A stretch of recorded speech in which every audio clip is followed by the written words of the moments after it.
अकोला महापालिका चुनाव में मतदारों के वोटों से शहर की राजनीति में नया समीकरण बना है।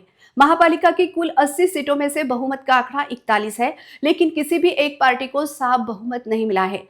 हालांकि बीजेपी ने सबसे ज्यादा सीटें और सबसे ज्यादा वोट जीतकर पहला स्थान हासिल किया है। शहर में हाल ही में हुए महापालिका चुनाव में राजनीतिक पार्टी ताकत की बात करें तो बीजेपी ने 38 सीटें जीती हैं और कांग्रेस 21 सीटों के साथ दूसरे स्थान पर है। शिवसेना ठाकरे गुट ने 6 सीटें, वंचित बहुजन आघाड़ी ने 5 सीटें, राष्ट्रवादी शरद पवार गुट ने 3 सीटें, एमआईएम ने 3 सीटें, निर्दलीय ने 1 सीट, महानगर विकास आघाड़ी ने 1 सीट जीती है। शिवसेना शिंदे गुट और राष्ट्रवादी अजितदादा दोनों को एक एक सीट पर संतोष करना पड़ा है।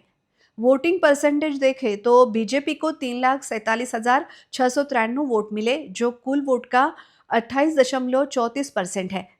कांग्रेस को 2,07,559 वोट मिले, जो कुल वोट का 16.92% है।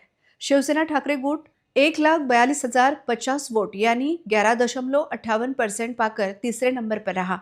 हालांकि वंचित बहुजन आघाड़ी को 1,32,788 वोट यानी 10.82% मिले, लेकिन पार्टी को सीटों के मामले में उम्मीद के मुताबिक कामयाबी नहीं मिली। शिवसेना को 1,19,111 वोट यानी 9.71% मिले, लेकिन पार्टी सिर्फ एक सीट जीत पाई। एमआईएम को 82,358 वोट यानी 6.71% मिले और पार्टी 3 सीटें जीतने में कामयाब रही। अजित दादा की राष्ट्रवादी कांग्रेस पार्टी को 53,993 वोट यानी 4.40% मिले। निर्दलीयों को 42,974 वोट यानी 3.50% और राष्ट्रवादी शरद पवार गुट को 36,776 वोट यानी 3% मिले। वोट परसेंट और जीती हुई सीटों के बीच का अंतर इस चुनाव का मुद्दा बन गया है। हालांकि बीजेपी बहुमत की दहलीज पर पहुंच गई है, लेकिन सरकार बनाने के लिए युति और समर्थन की राजनीति के जोर पकड़ने की संभावना है।